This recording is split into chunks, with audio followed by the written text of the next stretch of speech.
നിമിഷപ്രിയയെ കാണാൻ അമ്മ പ്രേമകുമാരി യമനിലേക്ക് സാമൂഹ്യ പ്രവർത്തകൻ സാമുവൽ ജെറോമും ഒപ്പമുണ്ട്. നിമിഷപ്രിയയെ ജയിലിൽ സന്ദർശിക്കുക, കൊല്ലപ്പെട്ട യുവാവിന്റെ വീട്ടുകാരുമായി ബ്ലഡ് മണി സംബന്ധിച്ച കാര്യങ്ങൾ സംസാരിക്കുക എന്നിവയാണ് ലക്ഷ്യം.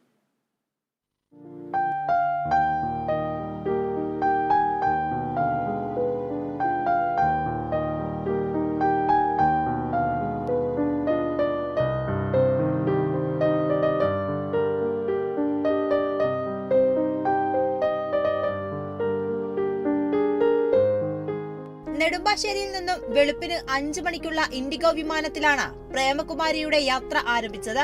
യാത്രയാക്കാൻ നിമിഷപ്രിയയുടെ ഭർത്താവും ഇവരുടെ മകളും എത്തിയിരുന്നു. നിമിഷപ്രിയയെയും കൊണ്ട് തിരികെ വരാൻ കഴിയുമെന്ന പ്രതീക്ഷയിലാണ് പോകുന്നതെന്ന് പ്രേമകുമാരി പറഞ്ഞു. മോളെയും കൊണ്ട് വരുവുള്ളൂ എന്നുള്ള പ്രതീക്ഷയിലാണ്. തീർച്ചയായിട്ടും ഒത്തിരി തടസ്സങ്ങൾ നേരിട്ടെങ്കിലും ഇപ്പൊ പിടിയിന്ന് പെട്ടെന്ന് ഒറ്റ ദിവസം കൊണ്ട് എല്ലാ കാര്യങ്ങളും ദൈവം ഒരുക്കി തന്നു.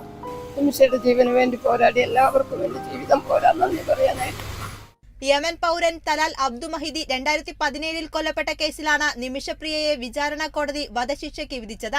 വധശിക്ഷയിൽ നിന്ന് മോചിതയാകാൻ തലാൽ അബ്ദുമഹദിയുടെ കുടുംബത്തിന് ആശ്വാസധനം നൽകുകയാണ് ഇനിയുള്ള മാർഗം. ഇതിന് ആദ്യഘട്ടത്തിലുള്ള ശ്രമം വിജയിച്ചിരുന്നില്ല. Kerala vision news, Kochi.